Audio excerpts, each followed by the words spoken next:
దేవుడు తాను సృష్టించిన వాటిలో మనము ప్రథమ ఫలముగా, దేవుడు సృష్టించిన వాటిలో మనమంట ప్రథమ ఫలమై ఉన్నామంట. ప్రథమ ఫలము, ప్రథమ భాగము. దేవుడు భూమిని, ఆకాశమును, సముద్రమును, అందులో ఉన్న సమస్తమును సృష్టించినప్పటికీ కూడా దేవుడు అంటున్నాడు, ఆయన తాను సృష్టించిన వాటిలో మనము ప్రథమ ఫలమై ఉన్నాము. ఎందుకు మనము ప్రథమ ఫలమై ఉన్నామంటే దేవుడు మనల్ని సత్యవాక్యము వలన ఆయన మనల్ని కలిగి ఉన్నాడు. దేవుడు మనల్ని ఎలా కన్నాడు? ఆయన యొక్క వాక్యం వలన, సత్యవాక్యం వలన. ప్రతిరోజు నువ్వు దేవునికి కృతజ్ఞతాస్తుతులు చెల్లించేటప్పుడు, ప్రభువా నీ వాక్యము వలన నువ్వు నన్ను కని ఉన్నావు, నీ వాక్యము నన్ను కని ఉన్నది, నేను నీ వాక్య ప్రకారం నువ్వు నన్ను కన్నావు కనుక నీ వాక్య ప్రకారము నేను నడుచుకుని ఉన్నట్లు నాకు సహాయం చేయండి అని దేవుడికి ప్రతిరోజు మనము మొరపెట్టాలి. దేవుని యొక్క వాక్యంలో ఉంటుంది. ఎబ్రీలకు రాసిన పత్రిక 1వ అధ్యాయము 3వ వచనంలో అనుకుంటాను. ఎబ్రీలకు రాసిన పత్రిక 1వ అధ్యాయము 2వ వచనంలో చూడండి. 2వ వచనము, ఈ దినముల అంతమందు కుమారుని ద్వారా మనతో మాట్లాడాను, ఆయన కుమారుని సమస్తమునకు వారసునిగా నియమించును, ఆయన ద్వారా ప్రపంచములు నిర్మించెను. దేవుడు ఆయన ద్వారా ప్రపంచములను నిర్మించిండు. ఏ విధంగా ప్రపంచములను నిర్మించిందంటే 3వ వచనం 4వ వచనంలో మనం చదువుకున్నాము. ఆయన దేవుని మహిమ యొక్క తేజస్సును, ఆయన తత్వం యొక్క మూర్తిమంతమునై ఉండి తన మహత్తు గల మాట చేత సమస్తమును నిర్వహించుచు, తన యొక్క మహత్తు గల మాట చేత సమస్తమును నిర్వహించుచు ఏం చేసిండు? నిర్వహించుచు తన మహత్తు గల మాట చేత సమస్తమును నిర్వహించుచున్నాడు. అదేవిధంగా ఎబ్రీలకు రాసిన పత్రిక 11వ అధ్యాయము 3వ వచనం చదువుకున్నాం. 3వ వచనం, ప్రపంచములు దేవుని వాక్యం వలన నిర్మాణమైనవనియు అందును బట్టి దృశ్యమైనది కనబడేడు పదార్థములచే నిర్మింపబడలేదని విశ్వాసము చేత గ్రహించుకొనుచున్నాము. చూడండి, దేవుడు సమస్తముని ఎలా నిర్మించిందంటున్నాడు? తన యొక్క వాక్యము చేత. దేని వలన ఆయన నిర్మించిండు? తన యొక్క మహత్తు కలిగినటువంటి మాట చేత. భూమిని మనం చూస్తున్నటువంటి ఇంత గొప్ప అద్భుతమైన అందమైన ఈ సృష్టిని దేవుడు ఎలా నిర్మించిందంట? తన యొక్క మాట చేత. ఎలా? తన యొక్క మాట చేత. ఇక్కడ మనం చదివినటువంటి దేవుని యొక్క వాక్యంలో ఏమన్నది? ప్రపంచము దేవుని వాక్యము వలన నిర్మించబడ్డవి.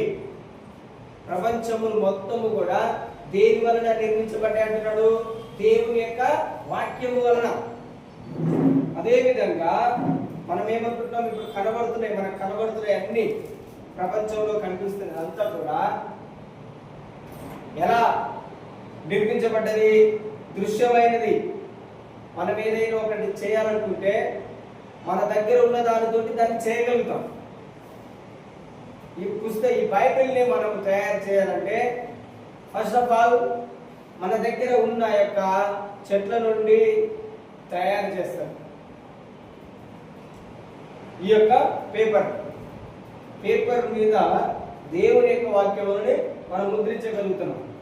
కానీ దేవుడు ఎలా దానిని నిర్మించిందంటే ఈ ప్రపంచంలోని ఏమి లేకుండా ఉన్న దానిని, అసలు ఈ భూమి మీద అసలు భూమి కూడా లేదు, సముద్రం లేదు, ఆకాశం లేదు.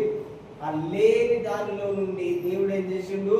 అసలు ఏ కనబడని దానిలో నుండి కనిపించే వాటిని ఆయన సృష్టించిండు. మనకు కనిపిస్తున్న వాటిని దేవుడు ఏం చేసిండు? సృష్టించిండు. ఇప్పుడు దేవుడు ఏమంటుందంటే నిన్ను కూడా నా యొక్క వాక్యము వలన ఈ ప్రపంచములను ఏ విధంగానైతే నా యొక్క మాట చేత నిర్మించానో అదే విధంగా నిన్ను కూడా నా యొక్క మాట చేత నిన్ను నిర్మించాను, సృష్టించాను. దేవుని యొక్క వాక్యంలో ఏముంటాయంటే దేవుని యొక్క మాటలో ఎంత శక్తి అయితే ఉంటుందో అదే విధంగా దేవుడు నిన్ను పిలిచిన ఆ పిలుపుకు అంత శక్తినిచ్చి ఉన్నాడు. హల్లెలూయా. అర్థమవుతుందా? దేవుని యొక్క మాటలో ఎంత శక్తి అయితే ఉన్నదో, ఎంత శక్తి ఉన్నది దేవుని యొక్క మాటలో గమనిస్తున్నారా? దేవుని యొక్క మాటలో ఎంత శక్తి ఉన్నదంటే ఆయన ఒక్క మాట చెబితే ఆకాశములు, భూమి, ప్రపంచము అంతా నిర్మించబడ్డది ఆయన యొక్క మాట చేత. అలాంటి శక్తి కలిగినటువంటి ఆయన ఏమంటున్నాడంటే నీవు పిలువబడిన పిలుపు ఏదైతే ఉన్నదో, దేవుడు కొంతమందిని దైవ సేవకులుగా ఉండడానికి, సేవకులుగా ఉండడానికి, అదే విధంగా పరిచారకులుగా ఉండడానికి దేవుడు మనల్ని పిలిచి ఉన్నాడు కదా. నిన్ను కూడా దేవుడు పిలిచి ఉన్నాడు కదా. దేవుడు అంటున్నాడు నా మాటకి ఎంత శక్తి అయితే ఉన్నదో అంత శక్తి నీ పిలుపులో ఉన్నది. నువ్వు పిలువబడినటువంటి ఆ పిలుపులో అంత శక్తి ఉన్నది. అంటే దేవుడు ఏమంటున్నాడు, నాలో ఏదైతే శక్తి ఉన్నదో నేను నిన్ను సత్యవాక్యం వల్ల కలిగి ఉన్నాను కనుక అదే శక్తి నీలో ఉన్నది. అర్థమవుతుందా? దేవుని శక్తి ఎంత అయితే ఉన్నదో అంత శక్తి నీలో ఉన్నది. కానీ మనము ఏ విధంగా చూసుకుంటున్నామంటే నాలో శక్తి లేదు, నాలో ఏమి లేదు, శక్తి లేదు, నాలో బలము లేదు, నేను బలహీనుడిని, నేను జ్ఞానం కలిగిన వ్యక్తిని కాదు అని మనం చెప్తున్నాం. దేవుడు ఏమంటున్నాడు, కాదు, నువ్వు దేవుని యొక్క వాక్యమును, నువ్వు నా యొక్క మాటలని నువ్వు స్పష్టంగా చదువు. ఏమంటున్నాడు, ప్రథమ ఫలముగా ఉండటానికి, ఫస్ట్ ఉండడానికి, ఈ ప్రపంచంలో సృష్టించిన వాటన్నింటిలో ఫస్ట్ నువ్వే ఉన్నట్లుగా అంటున్నాడు దేవుడు. క్లాసులో 60 మంది ఉంటే ఫస్ట్ ర్యాంక్ వచ్చిన వాడిని ఏమంటారు అందరూ? బ్రిలియంట్, తెలివి కలిగిన వాడు, జ్ఞానం కలిగిన వాడు అంటాడు 60 మందిలో.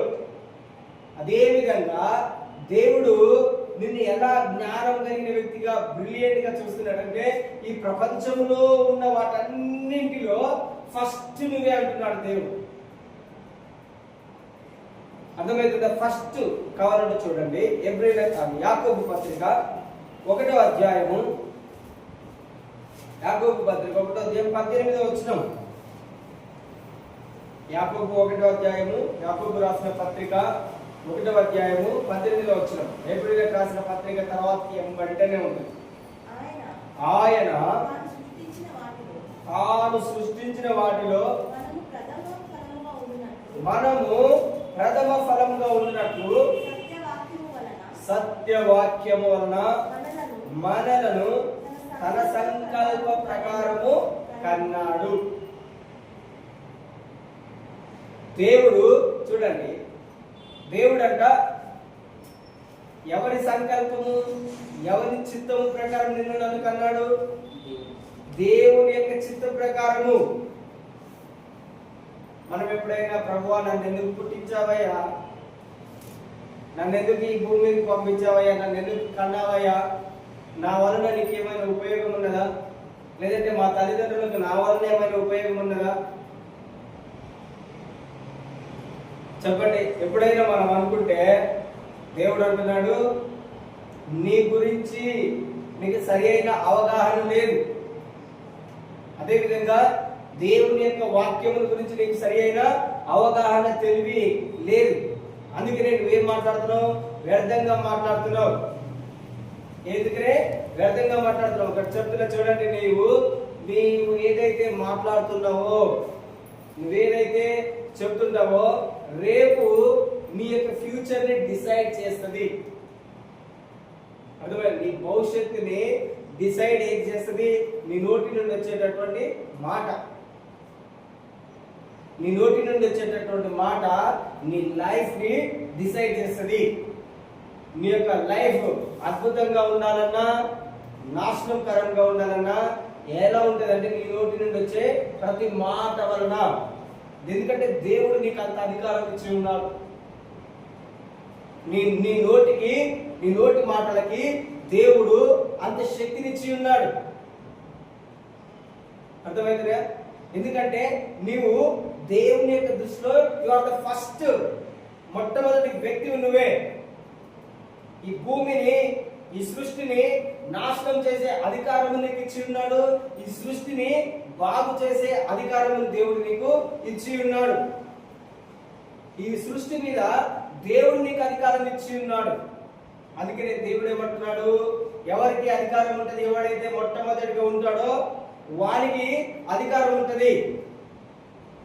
నువ్వేది చెప్తే అది నీ జీవితంలో నెరవేర్చడానికి దేవుడు సిద్ధంగా ఉన్నాడు. కారణం ఏంటిదంటే నువ్వు దేవుని యొక్క పోలిక, దేవుని యొక్క రూపము, దేవుని యొక్క మహిమ ఉన్నావు. పోయిన ఆదివారం చెప్పిన, అంత ముందు ఆదివారం చెప్పిన, నువ్వు దేవుని యొక్క మహిమ, దేవుని యొక్క పోలిక, దేవుని యొక్క రూపమై ఉన్నావు. అందుకనే దేవుడు నీ మాటకి చాలా విలువ ఇస్తాడు. నీ మాటలకి ఎవ్రీడే చెప్పండి, దేవుడు నా మాట ప్రకారము ఆయన నా జీవితంలో కార్యములను జరిగిస్తాడు. నా మాట ప్రకారము ఆయన నా వ్యక్తిగత జీవితమును ముందుకు నడిపిస్తాడు. ఎలా నడిపిస్తాడంటే నువ్వు దేవుని యొక్క వాక్యమును ప్రతిరోజు చదువుతూ ఆయన సన్మార్గంలో నడుచుకుంటుంటే దేవుని యొక్క మాట, నీ మాట ఒకటే అవుతుంది. నీవు దేవుడు సపరేట్ కాదు, వేరు కాదు. యేసుక్రీస్తు కూడా మనలాగానే ఈ భూమి మీదకి శరీరానుసారంగా వచ్చాడు. అర్థమైందా? యేసుక్రీస్తు ఇప్పుడు నీవు నేను ఏ విధంగానైతే శరీరంతో ఉన్నామో అదే విధంగా ఆయన దేవుడుగా ఉండవలసినటువంటి ఆయన యొక్క లక్షణములని అంతా తీసేసేసినాడు.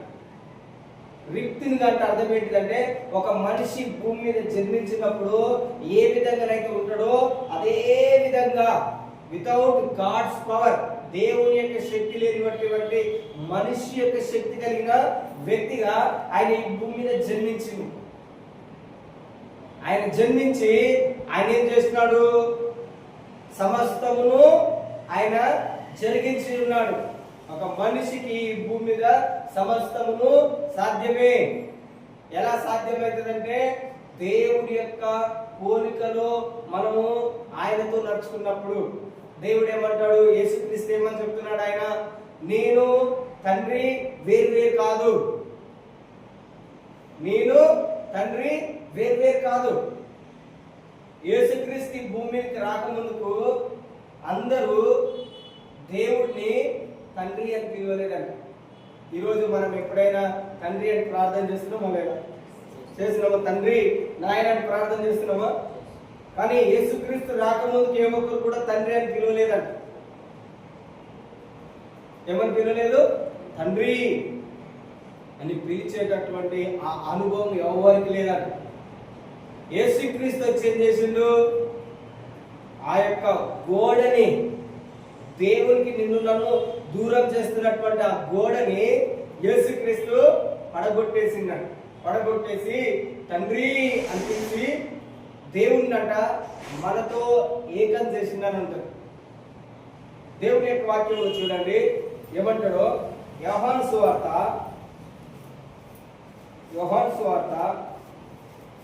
5వ అధ్యాయము,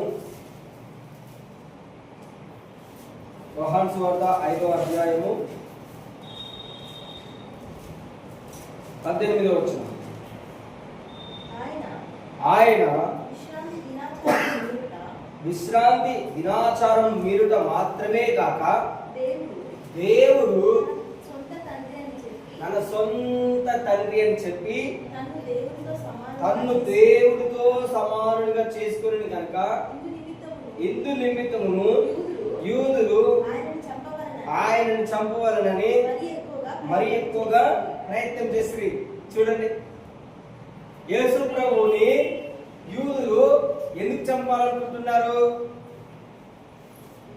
మంచి కార్యములు చేసినందుకు కాదంట, బాగు చేసినందుకు కాదంట. ఆయనని ఎందుకు చంపాలనుకుంటున్నారంటే ఒకే ఒక రీజన్. ఏంటిది ఆ రీజన్ అంటే, ఆయనంట దేవుణ్ణి తన సొంత తండ్రి అని పిలిచి దేవునితో సమానం చేసుకున్నాడు. ఎలా చేసుకున్నాడు? ఈక్వల్ గా చేసి ఉన్నాడు తండ్రితో. అది తండ్రి అని పిలిస్తే దేవుడు ఆయన ఒకటే అయిపోయారు. ఇప్పుడు మీరు కూడా తండ్రి అని పిలిస్తే నువ్వు కూడా దేవునితో సమానమే. హల్లెలూయా, చెప్పండి హల్లెలూయా. ఇప్పుడు మనము తండ్రి అని ఎంతమంది మొరపెడుతున్నారు? తండ్రి అని మొరపెడుతున్నారా మీరు? చెప్పండి, నిజంగా చెప్పండి, తండ్రి అని మొరపెడుతున్నారా? అంటే దేవుని యొక్క వాక్యం ఏం చెప్తుందంటే నీవు దేవునితో సమానం. ఎవరితో సమానం? నువ్వు ఎవరితో? దేవునితో. దేవుడు ఎలాంటి వాడు? దేవునితో నువ్వు ఈక్వల్ అంటే ఏంటిది? మనం నేను చెప్తున్నా ఇది. నువ్వు తండ్రి అని పిలిస్తే ఏం చెప్తున్నాడు? మళ్ళీ చదవండి. తన సొంత తండ్రి అని చెప్పి, తన సొంత తండ్రి. నీవు ఎప్పుడైనా దేవుని నా తండ్రి నా దేవా నా తండ్రి అని నువ్వు పిలిస్తే దేవుని నువ్వేం చేస్తున్నావు? తండ్రిని ఏం చేస్తున్నావు? నువ్వు దేవునితో సమానం, ఈక్వల్. ఒకటే. నువ్వు దేవుడు వేరు కాదు. ఎప్పుడైనా నువ్వు తండ్రి అని పిలిస్తే నీ మనసులో జ్ఞాపకం చేసుకో, నేను తండ్రి ఒకటే, నేను యేసు ఒకటే, నేను పరిశుద్ధాత్మ దేవుడు ఒకటే. ఆయన అధికారమే నా యొక్క అధికారం, ఆయన యొక్క బలమే నా యొక్క బలము, ఆయన యొక్క మాటలే నా యొక్క మాటలు. దేవుడు ఏది చెప్తే అది జరిగింది. నేను తండ్రి అని చెప్పి నన్ను దేవునితో సమానంగా చేసుకుని ఉన్నాను. నేను వేరు, తండ్రి వేరు కాదు. నువ్వు శరీర రీతిగా నడుచుకునే వ్యక్తివి కాదు. యేసు ప్రభువులో ఎలాంటి అనారోగ్యం లేదు. ఇప్పుడు నువ్వు తండ్రి అని చెప్తే నువ్వు కూడా దేవునితో సమానం అయిపోయినావు కనుక నీవు కూడా చెప్పాలి, నాలో కూడా ఎలాంటి అనారోగ్యం లేదు. ధైర్యంగా చెప్పాలి. తండ్రి ఏ విధంగా అయితే ఉన్నాడో కుమారుడు కూడా అదే విధంగా ఉన్నాడు. ఇదే వాక్యంలో చూడండి కిందికి 19వ వచనంలో చదవండి. 19వ వచనంలో, కాబట్టి యేసు వారికి ఇట్లు ప్రత్యుత్తరం ఇచ్చెను, తండ్రి ఏది చేయుట కుమారుడు చూచునో అదే కాని తనంతట తాను ఏది చేయలేడు. మళ్ళీ చదవండి, అందరు చదవండి. తండ్రి ఏది చేయుట కుమారుడు చూచునో, అందరు చదవండి. 1 2 3. తండ్రి ఏది చేయుట కుమారుడు చూచునో అదే కాని తనంతట తాను ఏది చేయలేడు. చూడండి ఏమంటున్నాడు? తండ్రి ఏది చేయుట కుమారుడు చూస్తాడో. ఇప్పుడు మీరందరూ తండ్రి అని దేవుడిని పిలుస్తున్నారా లేదా? చెప్పండి, పిలుస్తున్నారా లేదా? మీరు దేవుడిని తండ్రి అని పిలుస్తున్నారు. ఇక్కడ యేసు ప్రభు ఏమంటున్నాడు? మనలాగానే ఈ భూమి మీదనే ఉన్నాడు. ఆయన ఈ భూమి మీదనే ఉన్నా కానీ యేసు ప్రభు ఏమంటున్నాడు? తండ్రి ఏదైతే చేస్తున్నాడో నేను అది చూస్తున్నా. ఏమంటున్నాడు ఇంకా? ఆయన ఏదైతే చేస్తున్నాడో దానిని నేను అదే విధంగా నా అంతటా నేనేం చేయట్లేదు. ఈరోజు కూడా నీ అంతటా నువ్వు ఏది చేయడానికి వీలు లేదు. నీ యొక్క సొంత జ్ఞాన ప్రకారం నువ్వు చేయడానికి వీలు లేదు. నువ్వేమని చెప్తున్నావు? నా తండ్రి, నా దేవా, నా తండ్రి అని పిలుస్తున్నావు కనుక తండ్రి ఏదైతే చేస్తున్నాడో నువ్వు అది చెయ్యి. తండ్రి ఏం చేసిండు? బైబిల్లో మనకు కనిపిస్తున్నది. నికోదేమోస్ వస్తాడు రాత్రికాల సమయంలో యేసు ప్రభు దగ్గరికి వచ్చి ఆయన అంటాడు, నువ్వు ఇన్ని అద్భుత కార్యములు చేస్తున్నావు, ఇన్ని ఆశ్చర్య కార్యములు చేస్తున్నావు. ఏ వ్యక్తి కూడా ఇన్ని అద్భుత కార్యములు చేయడు. ఏ వ్యక్తి కూడా, ఏ మనిషి కూడా ఒక కుంటి వాడిని కానీ, గుడ్డి వాడిని కానీ, మూగవాడిని కానీ బాగు చేయలేడు. ఒకవేళ అతడు బాగు చేస్తున్నాడు అంటే దేవుడు అతనికి తోడై ఉంటేనే. కావాలంటే చూడండి 3వ అధ్యాయంలో 2వ వచనం, యోహాను సువార్త 3వ అధ్యాయము 2వ వచనం. అతడు రాత్రి యందు ఆయన దగ్గరికి వచ్చి, బోధకుడా, నీవు దేవుని యొద్ద నుండి వచ్చిన బోధకుడు అని మేమెరుగుదుము. దేవుడు అతనికి తోడై ఉంటేనే గాని నీవు చేయించిన సూచక్రియలను ఎవడునూ చేయలేడని ఆయన చూడు ఏమంటున్నాడు, దేవుడు నీకు తోడై ఉంటేనే. అందరు చెప్పండి, దేవుడు నాకు తోడై ఉన్నాడు. మళ్ళీ చెప్పండి, దేవుడు నాకు తోడై ఉన్నాడు. దేవుడు నాకు తోడై ఉన్నాడు.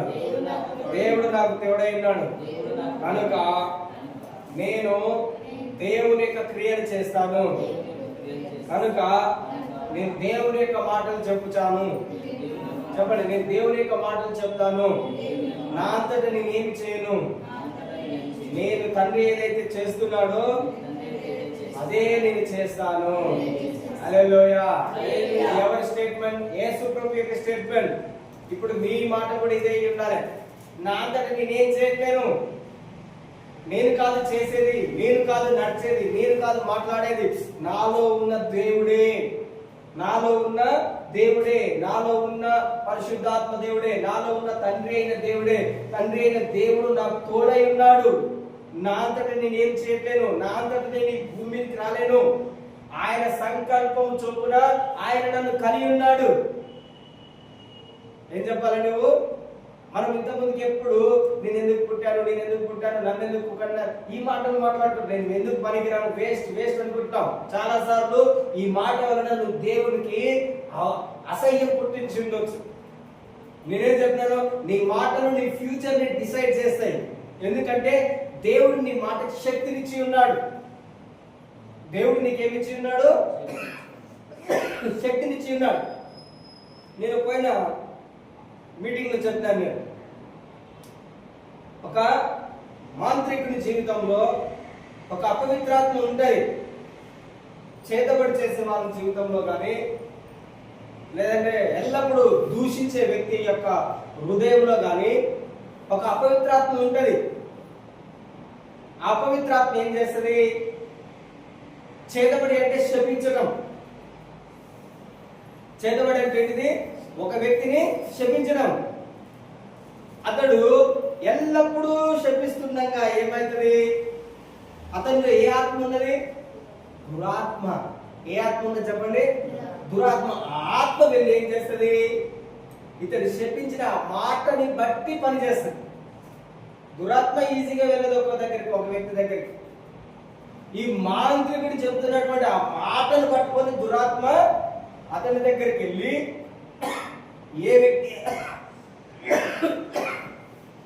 ఏ వ్యక్తికైతే అతడు పేరు చెప్తాడో ఆ పేరున్న వ్యక్తి దగ్గరికి మాత్రమే వెళ్ళి ఈ అపవిత్రాత్మ ఏదైతే చెడ్డ కార్యం చేయడానికి వచ్చిందో ఆ కార్యమును మాత్రమే చేస్తుంది. ఎలా పనిచేస్తుంది అపవిత్రాత్మ? మాటని బట్టి. ఎలా పనిచేస్తుంది చెప్పండి? మాటని బట్టి. ఎందుకంటే దేవుడు మాటకి అంత శక్తి ఇచ్చి ఉన్నాడు. ఆ మాటలకి అంత శక్తి ఇచ్చి ఉన్నాడు. ఒక మాంత్రికుడు చెప్తే, ఒక దురాత్మ కలిగినటువంటి వ్యక్తి చెబితే అది అతని జీవితంలో నెరవేరుతున్నప్పుడు, ఇప్పుడు నీవు జీవం కలిగిన దేవుని యొక్క ఆత్మ కలిగిన వ్యక్తివి. నీకు తెలియదు నీలో దేవుని యొక్క ఆత్మ ఉన్నదని, దేవుని యొక్క ఆత్మ నీలో నివసిస్తుందని నీకు తెలియట్లేదు. నేనేం చెప్తున్నానంటే నీలో 100% పరిశుద్ధాత్మ దేవుడు నీలో నివాసం చేస్తున్నాడు. ఎందుకంటే నీ దేహమే దేవుని యొక్క ఆలయం. నువ్వు నమ్మినా నువ్వు నమ్మకపోయినా అది సత్యము. దేవుని యొక్క వాక్యం ఆ విధంగా చెప్తున్నది అంతే. నువ్వు నమ్మినా నమ్మకపోయినా దేవుని దృష్టిలో నువ్వు ఎలాంటి వ్యక్తివి? దేవుని యొక్క ఆత్మ కలిగిన, ఆత్మ సంచారం చేస్తున్నటువంటి వ్యక్తివి. ఎప్పుడైతే నువ్వు నాలో పరిశుద్ధాత్మ లేదు, దేవుని యొక్క ఆత్మ లేదని చెప్తుంటామో మనలో ఉన్న దేవుడు అంటే దుఃఖపడుతుంటాడు. నేను ఎందుకు పనికిరాను, నా వలన ఏంటి ఉపయోగపడుతుంటే దేవుడు అంట దుఃఖపడుతుంటాడు. అయ్యో నువ్వు పనికిరాని వ్యక్తివి కాదు. దేవుడు తన సంకల్పం చొప్పున ఒక గొప్ప కార్యములు చేయడానికి, అద్భుతమైన కార్యములు చేయడానికి దేవుడు నిన్ను సృష్టించాడు. నీవు దేవునితో మాట్లాడే ఆ టైం నీకుండగా, దేవునితో సహవాసం చేసే ఆ సమయం నీకు లేకపోవడం వలన నువ్వేం చేస్తున్నావు? వ్యర్థమైన మాటల్ని పలుకుతావు. నీకు తెలియక దేవుడు అంటున్నాడు నాతో సహవాసం చేయి. యేసుక్రీస్తు కూడా మనలాగానే ఈ భూమి మీదకి వచ్చిండు. కానీ ఆయన ఎల్లప్పుడూ దేవునితో సహవాసం కలిగి ఉంటున్నాడు కనుకనే ఆయన ఏం చేస్తున్నాడు? దేవుని మాటలను వింటున్నాడు. ఈ రోజు దేవుడు నీకు నాకు చెప్తున్నాడు, నువ్వు దేవునితో సహవాసం చెయ్యి, అది నేర్చుకో. You are the first fruit. నువ్వేంటిది? దేవునికి ప్రథమ ఫలము. నువ్వు ఎలాంటి వ్యక్తివి? ప్రథమ ఫలం అయి ఉన్నావు. నువ్వు విశ్వాసంతో నువ్వు నమ్మాలి. విశ్వాసంతో నాలో దేవుడు ఉన్నాడు, నేను దేవుడు ఒకటే, నేను నా అంతటి ఏం చేయట్లేను, నా అంతట నేను ఏది చేయను. ఇప్పుడు నేను పరిశుద్ధాత్మకు లోబడతాను, పరిశుద్ధాత్మ దేవుడు నన్ను నడిపిస్తాడు. నీ మాటలు ఈ విధంగా ఉండాలి, నీ మాటలు ఈ విధంగా రావాలి. అయ్యో నేను నాకు ఎలా నడుచుకోవాలో, ఏమవుతుందో, అయ్యో అయ్యో అనేది వద్దు. అయ్యో అయ్యా అనేది ఏంటిదంటే పాత జీవితము, గడిచినటువంటి జీవితము. దేవుడు అంటున్నాడు, నువ్వు పాత వ్యక్తివి కాదు, నువ్వు నూతనమైన వ్యక్తివి. దేవుని యొక్క వాక్యమును, సత్యవాక్యమును వినేటటువంటి వ్యక్తివి. సత్యవాక్య ప్రకారం నువ్వు నడుచుకోవాలి, జ్ఞానం కలిగి నడుచుకోవాలి. సో దేవుడు ఏమని చెప్తున్నాడు? నీవు ఎల్లప్పుడూ నీ మాట నీ జీవితాన్ని డిసైడ్ చేస్తుంది. విశ్వాసము నీ జీవితముని డిసైడ్ చేస్తుంది. నువ్వు ఏదైతే నమ్ముతున్నావో, నాలో దేవుని యొక్క ఆత్మ లేదంటే అది నీ యొక్క అజ్ఞానం. దేవుని యొక్క వాక్యం నీకు తెలియకపోవడం వల్ల సాధారణ నీ జీవితంలో పనిచేస్తుంది. అజ్ఞానము నిన్నేం చేస్తుంది? దేవునికి విరోధంగా మాట్లాడే విధంగా నిన్ను ప్రేరేపిస్తుంది. ఏం చేస్తుంది? దేవునికి విరోధంగా, రెబెలియన్, మూర్ఖంగా నడుచుకునేలాగా పనిచేస్తుంది. కారణం ఏంటిది? నువ్వు బైబిల్ చదువుకోవడం వలన, దేవునితో సమయం గడపకపోవడం వలన, ప్రార్థన చేయకపోవడం వలన నీవు ఆ విధంగా మాట్లాడతావు. ఏ విధంగా అంటే హృదయములో నుండి, హృదయం నిండుకున్న దానిని బట్టి మనం దేవునితో సమయం గడపకపోవడం వలన మనము వ్యర్థమైన మాటల్ని పలుకుతామని దేవుని యొక్క వాక్యంలో ఉంటుంది. విశ్వాసం ఎట్లా వస్తుంది? దేవుని యొక్క మాటలు నువ్వు చదివితేనే, నువ్వు ఆ వాక్యమును వింటేనే నీ జీవితం ఏమవుతుంది? విశ్వాసము కనిపిస్తుంది. అప్పుడు నువ్వు దేవుని యొక్క మాటలు పలుకుతావు. కానీ నువ్వు దేవుని యొక్క వాక్యం చదవకుండా, దేవుని సమయం ఇవ్వకుండా ఈ లోకానికి సమయం ఇస్తే అదేం చేస్తుంది? నిన్ను లోకానుసారంగా మాట్లాడే విధంగా నిన్ను నడిపిస్తుంది. అర్థమవుతుందా? లోకానుసారంగా నువ్వు బ్రతికే విధంగా నిన్ను ప్రేరేపిస్తుంది. మనం దేనికి అత్యధికంగా సమయం ఇస్తామో అదే మన జీవితంలో రిఫ్లెక్ట్ అవుతుంది. మన యొక్క జీవితం ఎట్లా ఉంటుందంటే, అద్దంలో మనం ఏ డ్రెస్ వేసుకుని అయితే నిలబడి చూస్తామో అదే డ్రెస్ మనకు అద్దంలో కనిపిస్తుంది. అదే విధంగా ప్రతిరోజు నువ్వు ఏదైతే మాట్లాడుతుంటావో అదే నీ జీవితంలో రిఫ్లెక్ట్ అవుతుంటది. లేదంటే ప్రతిరోజు నువ్వు దేనితో అయితే సహవాసం చేస్తుంటావో, ఎవరితో అయితే కలుసుకొని వింటావో, ఏమైతే మాట్లాడుతుంటావో, ఏదైతే ఆలోచిస్తుంటావో, ఏదైతే ఊహిస్తుంటావో అదే నీ జీవితంలో రిఫ్లెక్ట్ అవుతుంటది, కనిపిస్తుంటది ప్రతిబింబం లాగా. అందుకని దేవుడు ఏమంటున్నాడు? నీ ఊహ చెడిపోనియకండి, మీ యొక్క ఆలోచనలు చెడిపోనివ్వకండి. యాక్చువల్గా నువ్వు ఎలాంటి వ్యక్తి అంటే చాలా అద్భుతమైన వ్యక్తి. ఫర్ ఎగ్జాంపుల్, ఒక మంచి నూనెలో లేదా ఒక మంచి స్మెల్ వచ్చే ఆ పర్ఫ్యూమ్లో ఒక చెడ్డది ఏదైనా వచ్చి పడితే ఏమవుతుంది? చెడు, స్టింకీ ఏమైతే చెప్పండి, అదంతా ఏమవుతుంది? ఆడైపోతుంది. దేవుడు నిన్ను మంచి వారిగా ఆయన నిర్ణయించండు. నీలో నుండి ఎప్పుడైతే మంచి వస్తుంటుందో అందరు నీ దగ్గరికి అట్రాక్ట్ అవుతుంటారు. మంచి మంచి మంచి వాసన వస్తుంది. ఒకవేళ మన దగ్గర నుంచి చెడు వాసన వస్తుంటే ఏమవుతుంది? అందరు ఏమైపోతారు? దూరం అయిపోతారు. మంచి అనేది ఎక్కడైతే కనిపిస్తుంటుందో అక్కడ దేవుని యొక్క ఆత్మ వస్తుంది. చెడు ఎక్కడైతే కనిపిస్తుంటుందో అక్కడ దురాత్మలు రావడానికి అవకాశం ఉంటుంది. హల్లెలూయా. సో కనుక నువ్వు దేనికి ఎలా నువ్వు ఉంటున్నావు అది నీ జీవితంని నడిపిస్తుంది. సో ఈ మాటలను జ్ఞాపకం పెట్టుకోండి. యెషయా గ్రంథము 63వ అధ్యాయము 62వ అధ్యాయము యెషయా గ్రంథము 62వ అధ్యాయము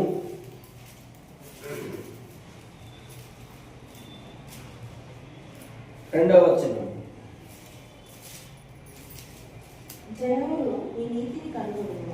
జనములు నీ నీతిని కనుగొందురు, రాజులందరూ నీ మహిమను చూచెదరు. యెహోవా నియమింపబో క్రొత్త పేరు నీకు పెట్టబడును. హల్లెలూయా. సరే, నేనేం చెప్తున్నాను? నీ మాట నీ జీవితంని డిసైడ్ చేస్తుంది. సో నువ్వు ప్రతిరోజు ఏం చెప్పాలి? జనులు నా చుట్టుపక్కల ఉన్న వాళ్ళు, నా స్నేహితులు, నా బంధువులు, నా మిత్రులు అందరూ నా జీవితంలో నీతిని కనుగొంటారు. హల్లెలూయా. ఏం కనుగొంటారు నీ జీవితంలో? అందరూ చెప్పండి, ఏంటిది? నీతిని. దేవుని యొక్క వాక్యం ఉంది, నీతి మంతుని గుడారముని ఆయన వర్ధిల్ల చేస్తారు. దేవుని యొక్క వాక్యం ఉంది, నీతి మంతుని జ్ఞాపకం చేసుకుంటా ఆశీర్వాదకరము. అదేవిధంగా నీతి మంతుని తలపైన దేవుని యొక్క ఆశీర్వాదం ఉంటది. నీతి మంతుని ఇంటి పైన దేవుని యొక్క ఆశీర్వాదం, సమాధానం ఉంటది. అందుకే నువ్వు ప్రతిరోజు ఏం చెప్పాలి? నీ మాటలు your words decides your future. నీ మాటలు నీ జీవితాన్ని డిసైడ్ చేస్తాయి. నువ్వేం చెప్పాలి? ఈ వాక్యం తీసుకొని, ఈ మాటను తీసుకొని నువ్వేం చెప్పాలి? జనములు నాలో దేవుని యొక్క నీతిని కనుగొంటారు. ఏం చెప్పాలి? జనములు ఏం చేస్తారు? నీలో ఏం కనుగొంటారు? దేవుని యొక్క నీతిని. ఒకవేళ నీ జీవితంలో ఇప్పుడు అంత మంచిగా లేకపోయినా పర్లేదు, కానీ విశ్వాసంతో నువ్వు ఈ వాక్యమును తెలిసి మోకరించి, ప్రభువా నీ మాటలు నాకు చెప్పబడినది. జనులందరూ, నా స్నేహితులు, నా బంధువులు, నా మిత్రులు, నా చుట్టుపక్కల ఉన్న వాళ్ళు, నా ఇంటిలో ఉన్న వాళ్ళందరూ ఏం కనుగొంటారు? నాలో నీతిని కనుగొంటారని మీరు ప్రతిరోజు చెప్పాలి. ఏది కూడా ఇమ్మీడియట్ గా కనబడదు, ఏది కూడా వెంటనే కనబడదు. విశ్వాసంతో నువ్వు నడవాలి, విశ్వాసంతో మనం మాట్లాడాలి. నువ్వు ఎలా మాట్లాడాలి? విశ్వాసంతో. నీలో అనారోగ్యం ఉంటే అనారోగ్యము వెళ్ళిపోతున్నది అంటే, అనారోగ్యం నాలో లేదు ఇప్పటి వరకు నువ్వు ఉన్నదని చెప్తే దానికి ఎగ్జాక్ట్ అపోజిట్ చెప్పాలి. నాలో అనారోగ్యం అనారోగ్యము లేదు, నాలో దేవుని యొక్క నీతి. నీ నీతి ఎలా ఉండాలంటున్నాడు? నీ నీతి ఎలా ఉండాలంటున్నాడు అంటే చూడండి, సామెతల గ్రంథము 4వ అధ్యాయము 18వ వచనం. సామెతలు 4వ అధ్యాయము 18వ వచనం. పట్ట పగలగు వరకు వేకువ వెలుగు తేజరిల్లినట్లు నీతిమంతుల మార్గము అంతకంతకు తేజరిల్లును. ఎస్, ప్రతిరోజు చెప్పండి. ఏం చెప్పాలి? ప్రతిరోజు నువ్వు ఏం చెప్పాలి చెప్పండి? పట్ట పగలగు వరకు. మళ్ళీ చదవండి. పట్ట పగలగు వరకు వేకువ వెలుగు తేజరిల్లినట్లు నీతిమంతుల మార్గము అంతకంతకు తేజరిల్లు. అన్య జనులందరూ నీ మార్గము తేజరిల్లుట చూడాలి. ఏం చూడాలి చెప్పండి? నీ మార్గము తేజరిల్లుట చూడాలి. ఏమంటున్నాడు ఇక్కడ దేవుని యొక్క వాక్యంలో? పట్టపగలు అంటే మిట్ట మధ్యాహ్నం 12 గంటలకి సూర్యుడు ఏ విధంగానైతే వెలుగుతాడో, ఏ విధంగానైతే మెరుస్తా ఉంటాడో, ఆ విధంగా నీతిమంతుని మార్గము ఆ విధంగా వర్ధిల్లాలి. నువ్వు నీతిమంతుడివి. ఎవరు నువ్వు చెప్పండి? అందరూ చెప్పండి, ఎవరు నువ్వు నీతిమంతుడివి. యేసుక్రీస్తు నందు ఆయన రక్తం వలన శుద్ధీకరించబడడం వలన, మనం యేసునందు విశ్వాసం ఉంచడం వలన మనం నీతిమంతులంగా దేవుడు తీర్చి ఉన్నాడు. మనం సత్యవాక్యం వలన దేవుడు తన సంకల్ప ప్రకారం మనల్ని కని ఉన్నాడు కనుక మనం నీతిమంతులంగా తీర్చబడ్డాము. దేవుని యొక్క వాక్యం ఏమంటుంది?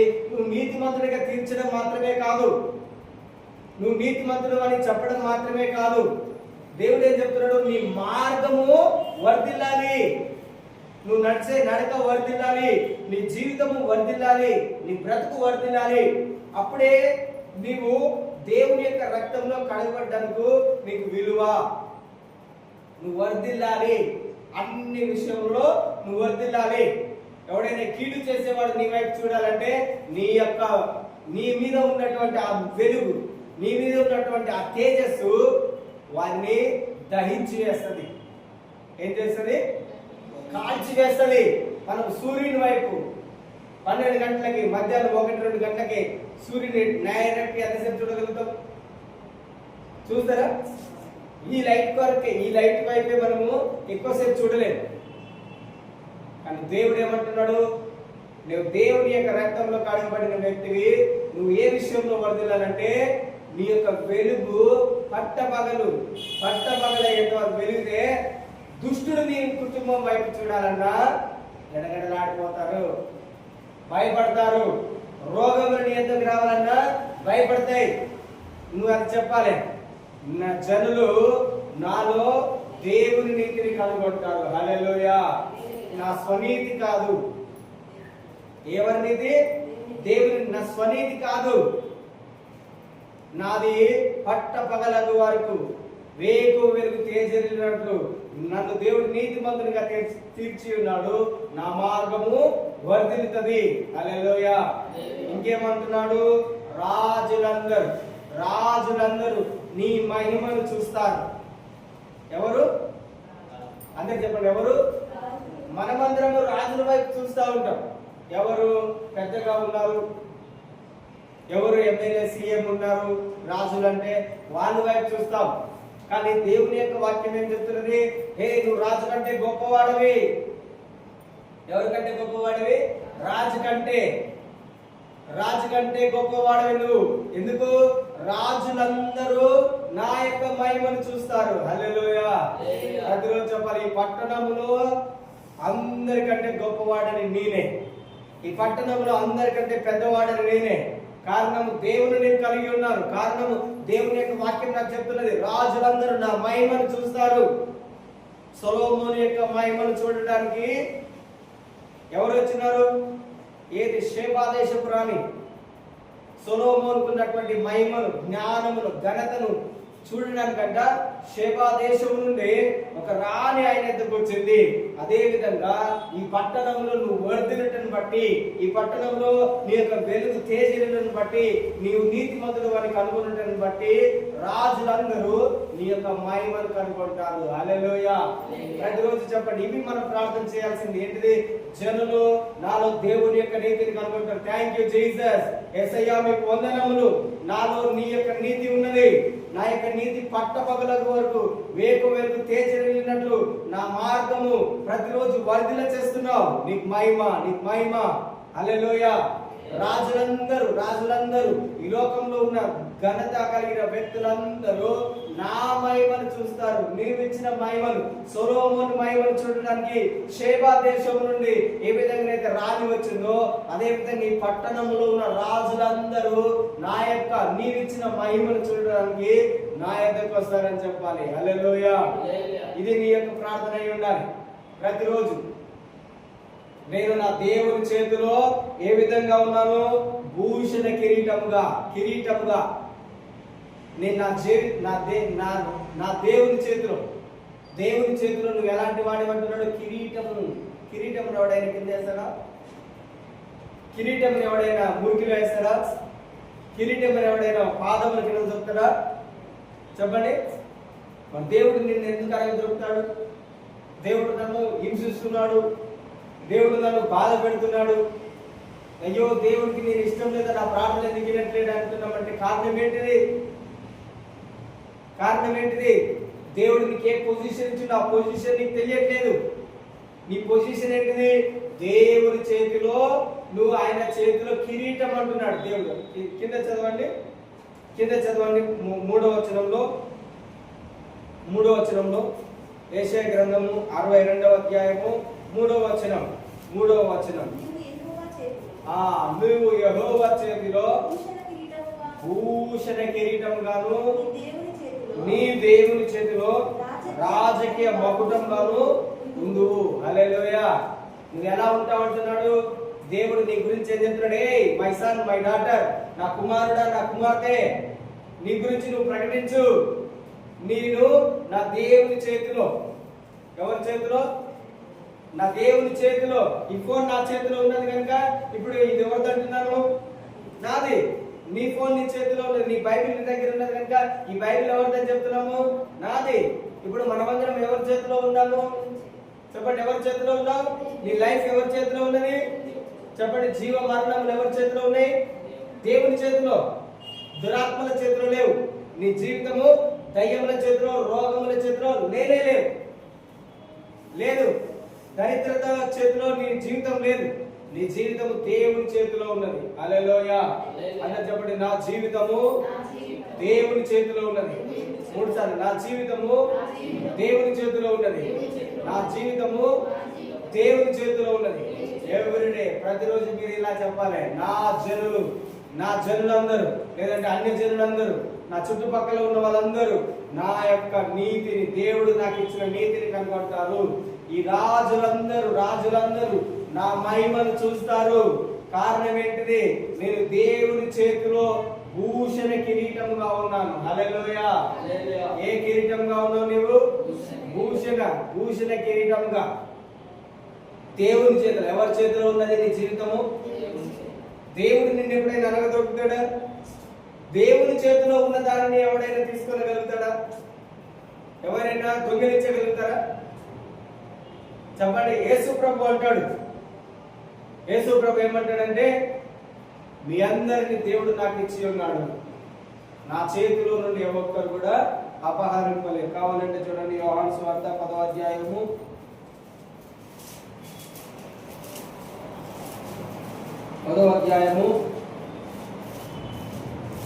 29వ వచనం.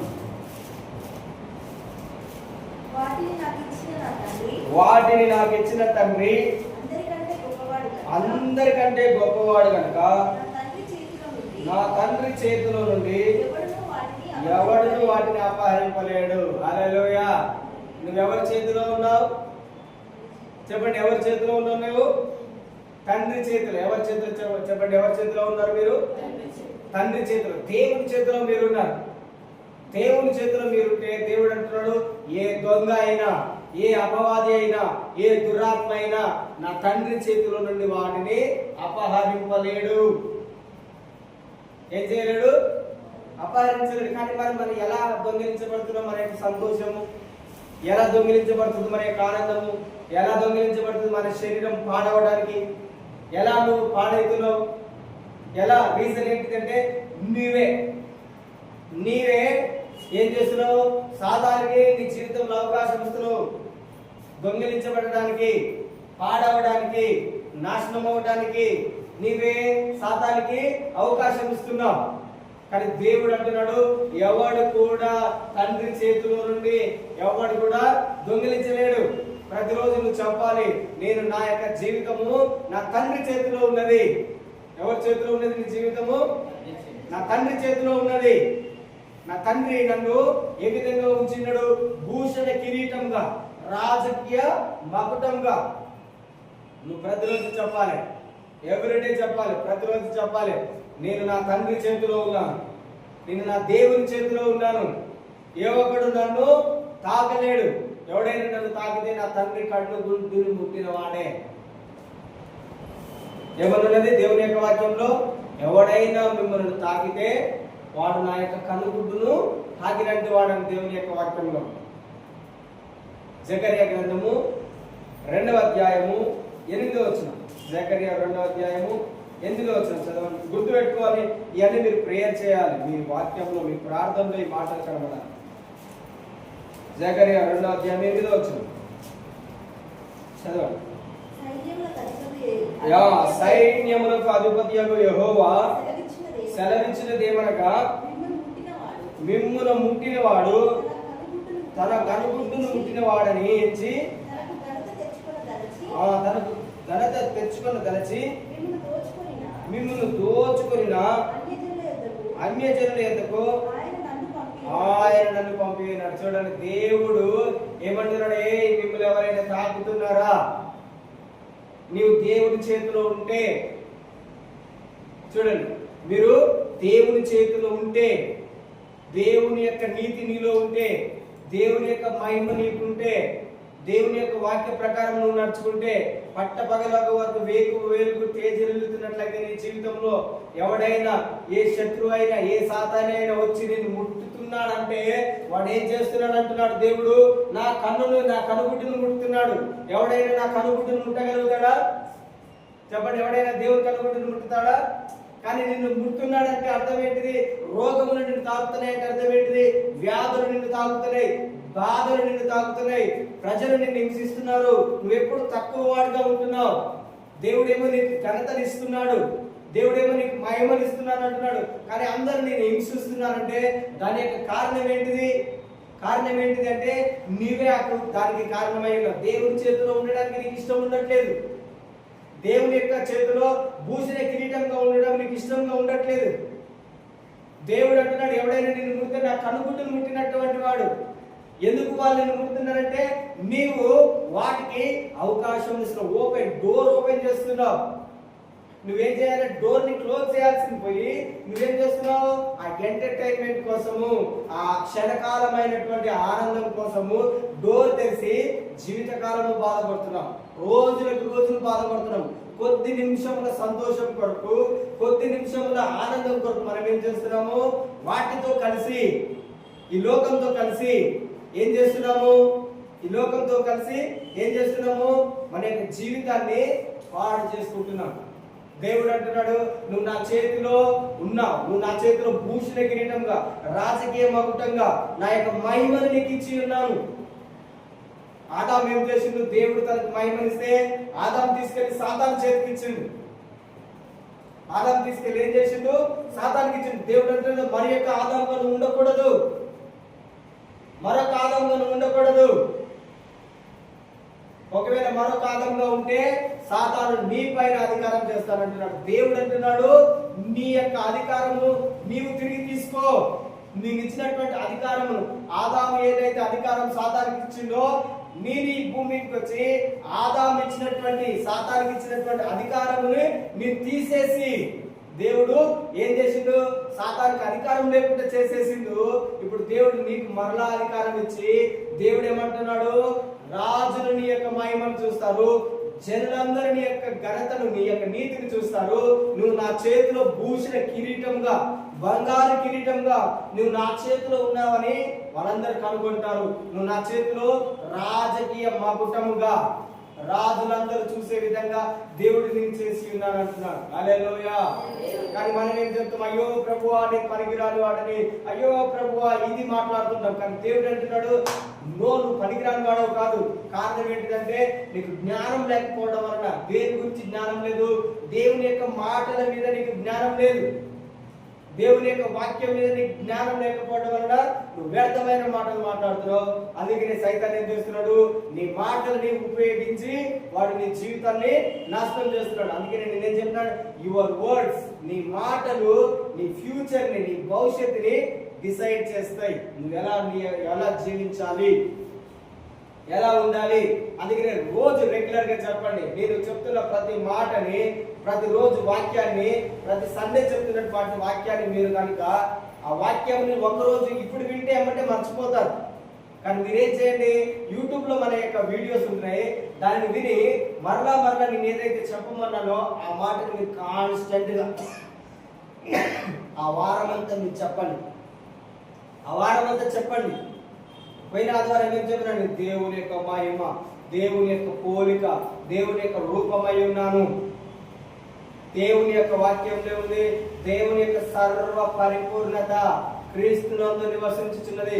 ఆ క్రీస్తు నాలో ఉన్నాడు, నేను దేవుని యొక్క శరీరమై ఉన్నానని నేను మీకు పోయిన ఆదివారం చెప్పాను.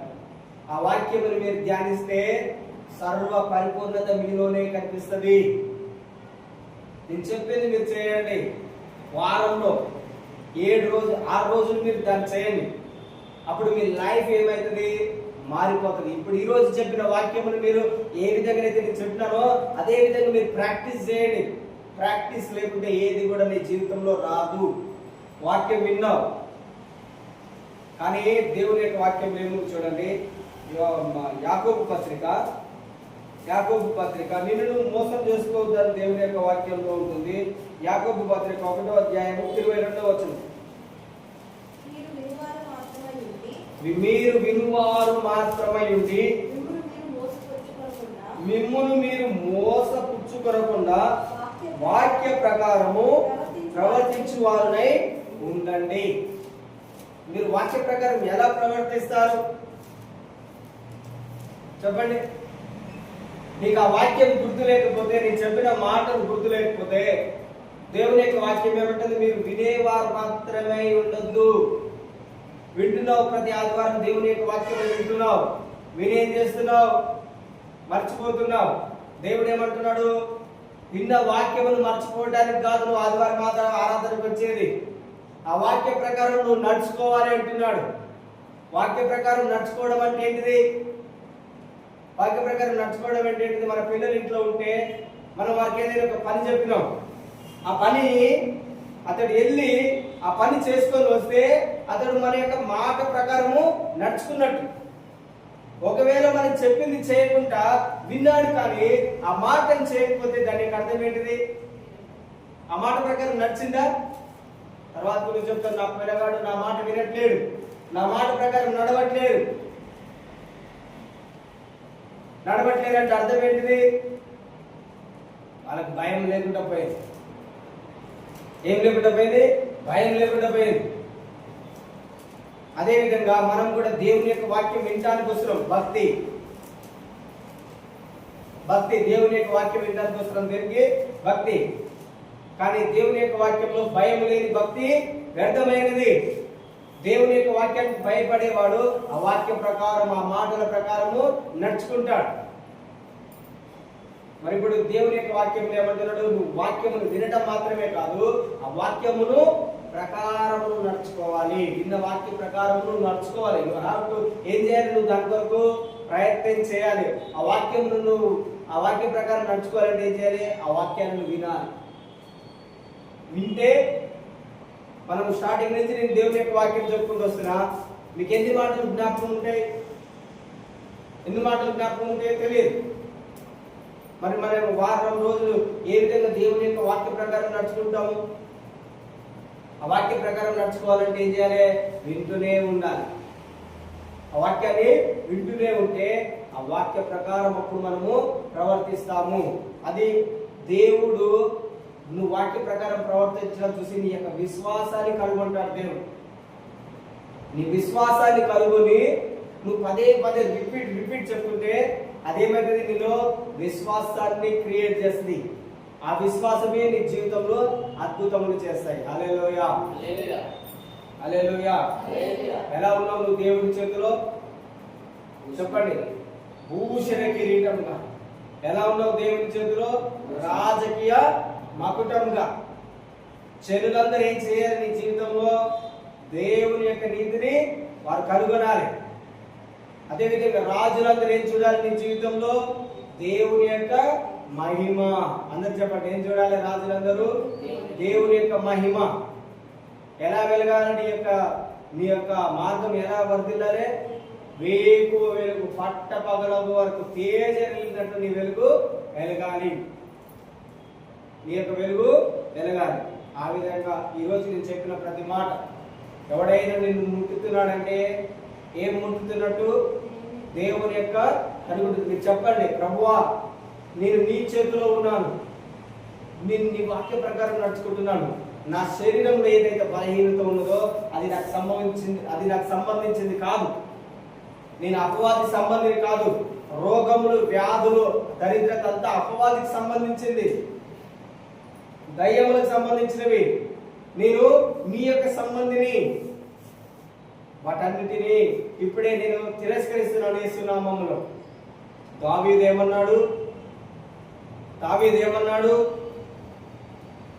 దావీదు ఆ యొక్క సైన్యం ఎదుటికి రాకముందుకు గొలియాతు ఏం చేస్తున్నాడు? ప్రతిరోజు 40 రోజుల వరకంట ఇజ్రాయేల్ సైన్యముని తిరస్కరిస్తూ వస్తున్నాడంట. ఇజ్రాయెల్ సైన్యాన్ని. ఒకే ఒక వ్యక్తి వచ్చి ఏమంటున్నాడు? జీవం కలిగిన దేవుని సైన్యాన్ని తిరస్కరిస్తున్నాడు. రాజు అయినటువంటి సౌలుతో పాటు ఉన్న సైన్యం అంతా గడగడలాడిపోతుంది ఒక్క వ్యక్తిని చూసి. నీవు కూడా ఈ లోకంలో నీకు విరోధంగా ఉన్న ఒక శత్రువు, ఒకే ఒక దురాత్మ, ఆ ఒకే ఒక దయ్యం సైతాన్. ఆ సైతాన్ నువ్వు కూడా చూసి ఏమవుతున్నావు? గడగడ వణుకుతున్నావు. కానీ దావీదు చెప్పినట్టు నువ్వు చెప్పలేకపోతున్నావు. ఈరోజు దావీదు ఏమంటున్నాడు? ఎవడు వీడు? జీవం కలిగిన దేవుని తిరస్కరించుటకు వీడు ఎలాంటి వాడు? సైతాన్ ఎలాంటిదంట? ఒక కుక్క లాంటిదంట. గొలియాత్ అంటాడు, దావీదు కర్ర ఒడిసెల చేత పట్టుకొని వస్తుంటే దావీదుని చూసి గొలియాత్ అంటాడు, నేనేమైనా కుక్కనా? ఏమంటాడు? నేనేమైనా కుక్కనా?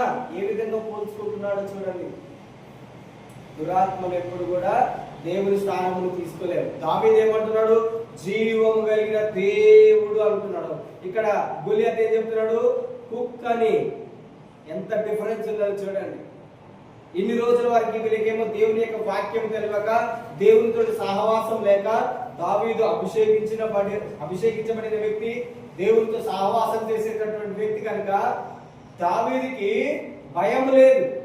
ఆయనేమో 6 మూల చేరేడు వ్యక్తి ఉన్నాడు. ఇతడేమో చాలా పొట్టివాడిగా ఉన్నాడు. పొట్టివాడిగా ఉన్నా కానీ భయము లేదు. హల్లెలూయా, గట్టి చెప్పండి హల్లెలూయా.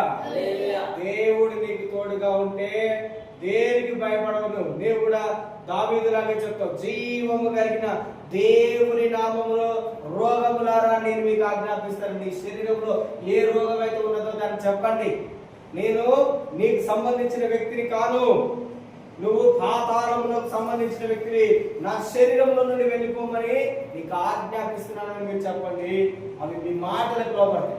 నేనేం చెప్తున్నాను? Your words decides your future. నీ నోటి మాటలు నీ జీవితాన్ని నిర్ణయిస్తాయి. నీవే నీ జీవితంలో నిర్ణయించే వ్యక్తివి. నీవే. దరిద్రం నీ జీవితంలో కనిపిస్తే దరిద్రమ యేసు నామములో నిన్ను ఆజ్ఞాపిస్తున్నానని చెప్పండి. దరిద్రానికి, రోగములను చెప్పండి, వ్యాధులను చెప్పండి, అపవిత్రాత్మలకు చెప్పండి. ఎందుకంటే నువ్వు దేవుని చేతిలో ఉన్నావు. ఎవరి చేతిలో ఉన్నావు? దేవుని చేతిలో ఉన్నావు. రాజులందరూ నీ మహిమను కనుగొనాలి. రాజులందరూ నీ మహిమను కనుగొనాలి. జనులందరూ నీ నీతిని కనుగొనాలి. నీ నీతి ఏంటిది? నువ్వెందుకు ఇంతగా వర్తిల్లుతున్నావు? నీ నీతిని అడుగుతారు. ఎందయ్యా నీ నీతి ఏంది? నువ్వు ఇంతగా వర్తిల్లుతున్నావు చెప్పాలంటే నువ్వు ఈ మాటలు చెప్పాలి. అందరికి అంటారు కదా, చాలా మంది లోకంలో ఉన్న వాళ్ళంటే ఏమంటారు? ఇతడు ఎంతగా నీతిమంతుడు, అందుకే ఇంతగా వర్ధిల్లుతున్నారు. నీ నీతి ఏంది? నీ నీతి ఏంది అని అడుగుతారు. నీ నియత ఏంది? అప్పుడు నువ్వు చెప్పాలి. జనులందరూ ఈ విధంగా నిన్ను అడగాలి, నీ నియత ఏంది? ఈ కరువులో కూడా, ఈ దరిద్రంలో కూడా నీకు ఏ రోగం లేదు, ఏ కరువు లేదు, నీకు ఏ దుఃఖం లేదు. నువ్వు ఇంత సంతోషంగా జీవించడానికి, నీ కుటుంబం అంతా ఆనందించడానికి గల కారణం ఏంటిది? నీ నియత ఏంటిది? నీ నీతి ఏంటిది? నా నీతి నా దేవుడే. హల్లెలూయా. నువ్వు చెప్పాలి, నా నీతి నా జీవం కలిగిన దేవుడే, నా నీతి నా రక్షకుడే.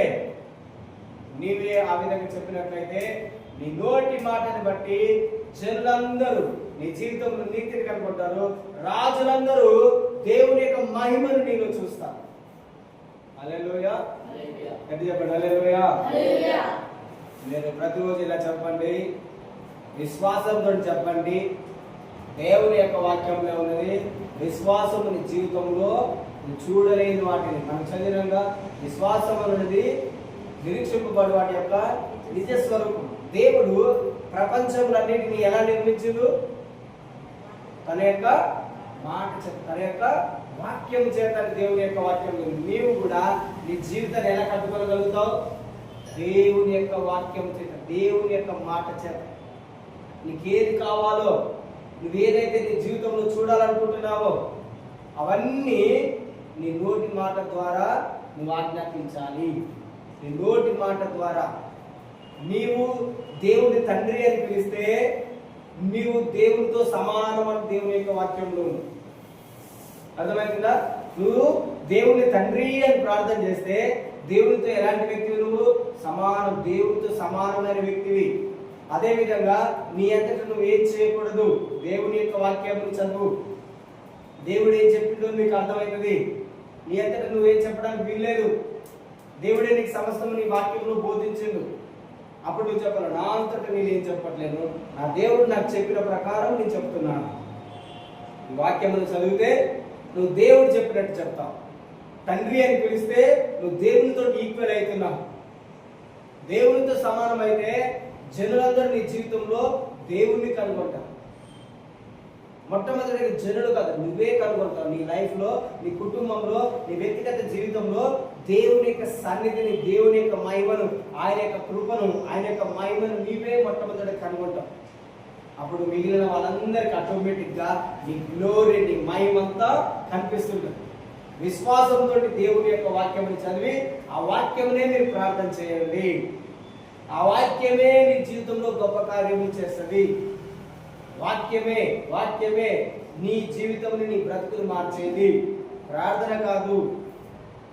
దేవుని యొక్క వాక్యం లేని ప్రార్థన వ్యర్థమైనది. దేవుని యొక్క మాటలు ఉన్నటువంటి ప్రార్థన శక్తి కలిగినది. ఆ వాక్యమే నీ జీవితంలో గొప్ప కార్యములు చేస్తుంది. Praise the lord. హల్లెలూయా. దేవుడి వాక్యమును దీవించును గాక.